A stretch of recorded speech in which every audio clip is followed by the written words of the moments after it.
بالله من الشيطان الرجيم بسم الله الرحمن الرحيم ألم تر إلى الذين يزعمون أنهم آمنوا بما أنزل إليك وما أنزل من قبلك يريدون أن يتحاكموا إلى الطاغوت وقد أمروا أن يكفروا به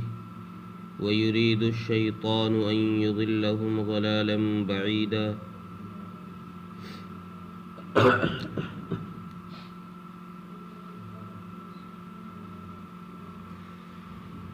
پچھلی آیتوں میں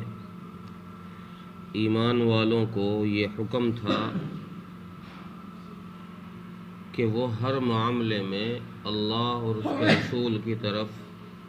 آئیں، اللہ اور اس کے رسول کی بات مانیں، ان کی اطاعت کریں۔ اب ان آیتوں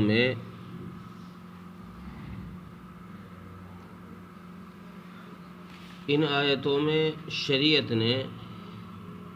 یہ بتایا ہے کہ جیسے دنیاوی معاملات میں اللہ اور اس کے رسول کی اطاعت کرنی چاہیے، ان کے حکم کے مطابق کام کرنا چاہیے، ویسے ہی شریعت کے اندر بھی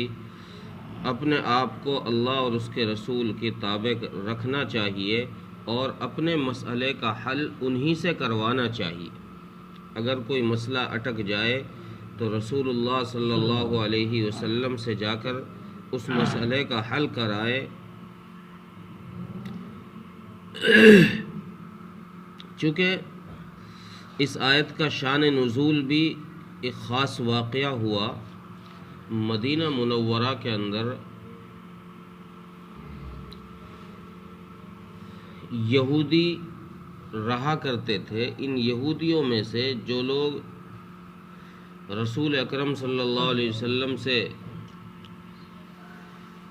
حسد رکھتے تھے، ان میں کچھ لوگ تو وہ تھے جو ظاہر تھے، جن کو سب لوگ جانتے تھے، سب لوگوں کو پتہ تھا کہ ہاں بھئی یہ آدمی اس سے راضی نہیں ہے، ہمارے نبی سے یہ جلتا ہے۔ کچھ لوگ وہ تھے جو ظاہراً مسلمان بنے ہوئے تھے لیکن اندرونی طور سے وہی یہودیوں والی عادت، نفاق ان کے اندر بھرا ہوا تھا۔ تو منافقوں میں زیادہ تعداد یہودیوں کی تھی جو ظاہری شکل و صورت سے مسلمانوں سے یہ کہتے تھے کہ ہم تو بھائی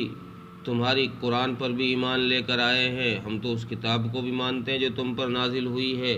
اور تم سے پہلے جو نازل ہوئی ہے اس کو بھی ہم مانتے ہیں، یعنی تورات کو۔ تو یہ لوگ اس طرح کی بات کرتے تھے۔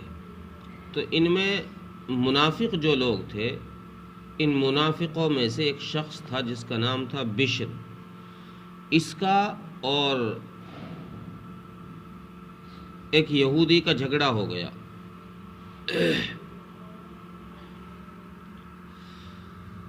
ایک مسلمان کا اور ایک یہودی کا جھگڑا ہو گیا۔ اب جب ان میں جھگڑا ہوا کسی معاملے کے اندر، تو اس یہودی نے اس بشر نے، اس مسلمان نے جو ظاہری طور پر مسلمان تھا، اس نے کہا کہ یار ہم اپنا فیصلہ کعب بن اشرف سے کراتے ہیں چل کے۔ کعب بن اشرف یہود کا بہت بڑا عالم تھا۔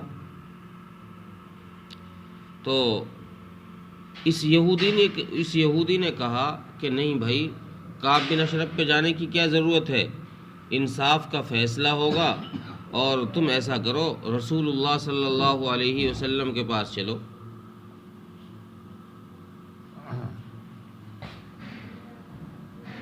اس نے منع کر دیا، بشر نے منع کر دیا۔ اس کی وجہ یہ تھی کہ یہ بشر حق پر نہیں تھا، حق پر وہ یہودی تھا، یہ حق پر نہیں تھا۔ اس کو لگا کہ اگر رسول اللہ صلی اللہ علیہ وسلم کے پاس فیصلہ گیا تو پھر آپ صلی اللہ علیہ وسلم انصاف کریں گے، اور انصاف میں یہ ہوگا کہ فیصلہ اس کے حق میں جائے گا، میرا تو معاملہ ہی نہیں ہے۔ تو اس لیے اس نے کہا کہ کعب بن اشرف کے پاس چلیں گے، چونکہ وہاں اس کو امید تھی کہ یار وہاں لے دے کے کام بن جائے گا۔ وہ آفیسر ایسا ہے کہ جس کو تھوڑی سی رشوت دو تو وہ اس سے چاہے جیسے سائن کروا لو، چاہے جیسے کہلوا لو۔ اس لیے اس نے کہا کہ کعب بن اشرف کے پاس چلیں گے، اور اس کو یہ پتا تھا کہ محمد صلی اللہ علیہ وسلم کو کوئی رشوت نہیں چلے گی، وہاں تو جو ہوگا وہی بتایا جائے گا۔ چنانچہ ان دونوں میں آپس میں یہ بحث ہوتی رہی، اور آخر میں یہ طے پایا کہ چلو بھائی رسول اللہ صلی اللہ علیہ وسلم کے پاس ہی اپنا فیصلہ کراتے ہیں، چونکہ وہ یہودی نہیں مانا کہ بھائی میں خود یہودی ہوں اور میں اپنے عالم کے پاس جانے سے منع کر رہا ہوں، تو مسلمان ہے، میں تیرے سردار کے پاس تو لے کے جا رہا ہوں، تو وہاں چلنا۔ چنانچہ یہ رسول اللہ صلی اللہ علیہ وسلم کی خدمت میں گئے اور اپنا مقدمہ رکھا، اپنی بات رکھی۔ آپ صلی اللہ علیہ وسلم نے فریقین کی بات سن کر ارشاد فرمایا بشر سے کہ بھائی بشر، تم حق پر نہیں ہو، یہ یہودی حق پر ہے، اس لیے میرا فیصلہ یہ ہے کہ یہ یہودی کی ہے، یہ چیز جس میں تمہارا جھگڑا ہے وہ یہودی کے حق میں آپ صلی اللہ علیہ وسلم نے فیصلہ دے دیا۔ اب یہ مجلس سے اٹھے اور باہر آئے، مسجد نبوی سے یا جہاں بھی مجلس تھی وہاں سے باہر آئے، تو اس بشر نے باہر آ کر اس یہودی سے کہا کہ بھائی ایسا کر، چلو فیصلہ تو ہو گیا، محمد صلی اللہ علیہ وسلم نے فیصلہ تو کر دیا، ایسا کرو ایک باری فیصلہ حضرت عمر سے چل کے اور کروا لو، ایک باری فیصلہ حضرت عمر رضی اللہ عنہ سے چل کے کروا لو۔ حضرت عمر سے جا کے اپنا مقدمہ رکھتے ہیں۔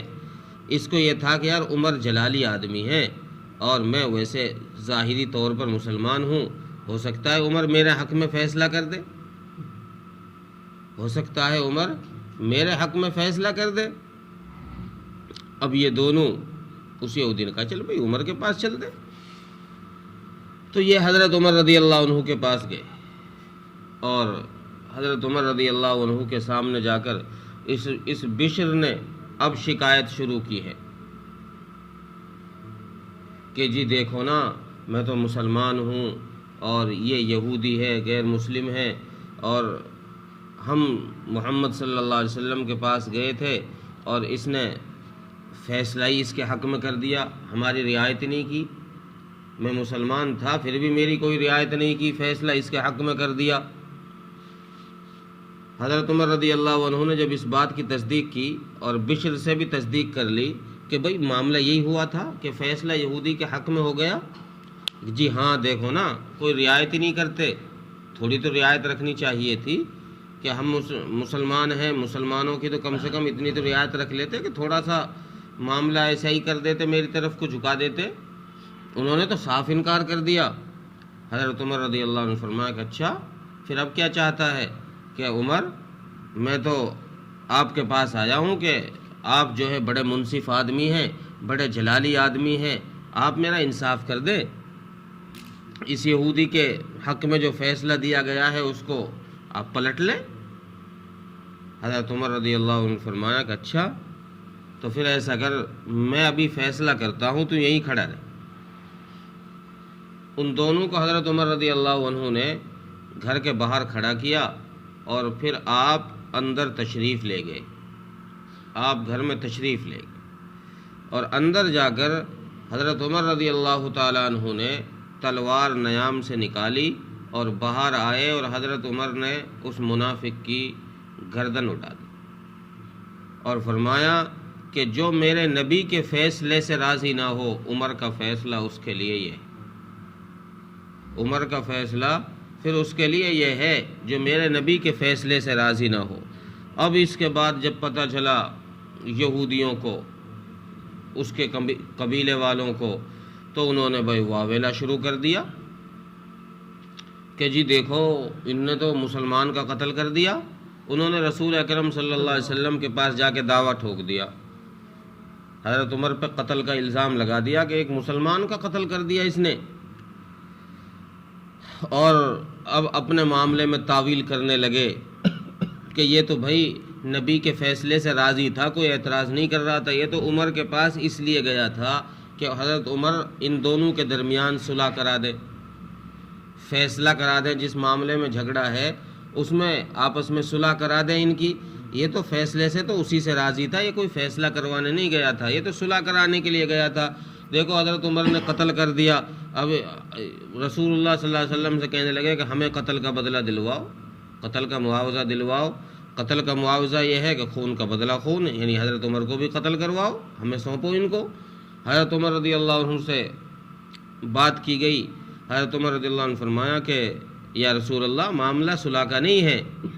معاملہ صلح کا نہیں ہے، معاملہ اعتراض کا ہے کہ یہ شخص آپ کے فیصلے سے راضی نہیں تھا، اور جو آپ کے فیصلے سے راضی نہ ہو، عمر کا فیصلہ تو پھر اس کے لیے یہی ہے۔ اللہ کے نبی صلی اللہ علیہ وسلم فرمایا کہ صحیح کیا حضرت عمر، عمر تو نے صحیح کیا۔ تو اس پر یہ آیت کریمہ نازل ہوئی کہ کچھ لوگ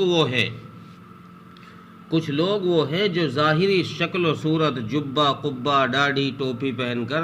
اپنا آپ کو مسلمان ظاہر کرتے ہیں، اور اے نبی جی آپ سے آ کر کہتے ہیں کہ ہم تو مسلمان ہیں اور ہم اس پر ایمان لے کر آئے ہیں جو آپ پر نازل کیا گیا، یعنی قرآن پر ہم ایمان لے کر آئے ہیں، اور ہم اس پر بھی ایمان لے کر آئے ہیں جو آپ سے پہلے یعنی آسمانی کتابیں تورات نازل ہوئی ہے، ہم اس پر بھی ایمان لے کر آئے، ہم تو پکے سچے مسلمان ہیں۔ پھر معاملہ کیا کرتے ہیں؟ قرآن کہتا ہے کہ پھر ان کا آگے کا معاملہ یہ ہے کہ پھر جب کوئی ان کا مقدمہ الجھ جاتا ہے، کوئی مسئلہ اٹک جاتا ہے، تو پھر وہ یہ چاہتے ہیں کہ ہم اپنے اس مقدمے کا فیصلہ شیطان سے جا کے کرائیں، طواغیت سے جا کے کرائے۔ طواغیت سے مراد ہے یہاں نافرمان، چونکہ نافرمان شیطان ہی ہوا ہے سب سے بڑا، اس لیے جب کوئی تھوڑی سی نافرمانی کرتا ہے تو ہر آدمی کہتا ہے کہ یار تو بڑا شیطان ہے، تو بڑا بدماش ہے، بڑا شیطان ہے تو اس لیے طواغیت یہاں طواغیت سے وہ لوگ مراد ہیں جو نافرمان ہوئے ہیں۔ تو اس وقت میں یہ فیصلہ کرانے چونکہ نبی کے علاوہ کسی اور کے پاس جا رہا تھا، تو اس لیے ان اوروں کو، ان نافرمانوں کو طواغیت یہاں کہا گیا ہے کہ یہ شخص یہ چاہتا ہے کہ میں اپنا مقدمے کا فیصلہ رسول اللہ صلی اللہ علیہ وسلم سے نہ کرا کر طواغیت سے یعنی شیطان سے کراؤں جا کے، حالانکہ ان کے انکار کا حکم اسے پہلے دیا گیا تھا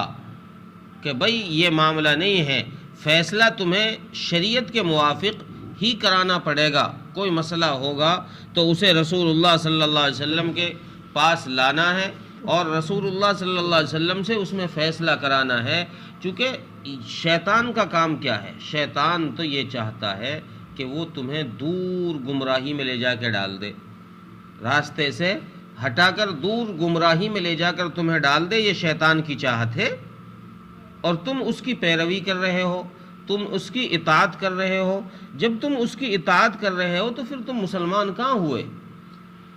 تم اگر ان کے فیصلے پر، نافرمانوں کے فیصلے پر راضی ہو تو پھر تم مسلمان کہاں ہوئے؟ مسلمان ہونے کا مطلب یہ تھا کہ تم نبی کے فیصلے پر راضی ہوتے اور نبی سے ہی اپنے معاملات میں آ کر فیصلہ کراتے۔ تو اس پر یہ آیت کریمہ نازل ہوئی۔ ترجمہ دیکھیں، الم تر الی الذین یزعمون انہم آمنوا بما انزل الیک وما انزل من قبلک، اے نبی جی کیا تو نے ان لوگوں کو نہیں دیکھا کہ جنہوں نے یہ دعویٰ کیا کہ ہم تو ایمان لے کر آئے ہیں اس پر جو آپ پر نازل کیا گیا ہے اور اس پر بھی جو آپ سے پہلے نازل کیا گیا ہے، یریدون ان یتحاکموا الی الطاغوت، اور وہ یہ چاہتے ہیں کہ وہ اپنے معاملات میں فیصلہ کرائیں شیطانوں سے، وقد امروا ان یکفروا بی، حالانکہ ان کو اس چیز سے پہلے ہی روک دیا گیا تھا، ان کو ان کے پاس جانے سے پہلے ہی منع کر دیا گیا ہے۔ وَيُرِيدُ الشَّيْطَانُ أَن يُضِلَّهُمْ ضَلَالًا بَعِيدًا، اور شیطان تو یہ چاہتا ہے کہ وہ ان کو کھلی گمراہی میں لے جا کر ڈال دے، دور کھلی گمراہی میں لے جا کر ڈال دے۔ اللہ تعالیٰ عمل کی توفیق۔ آمین۔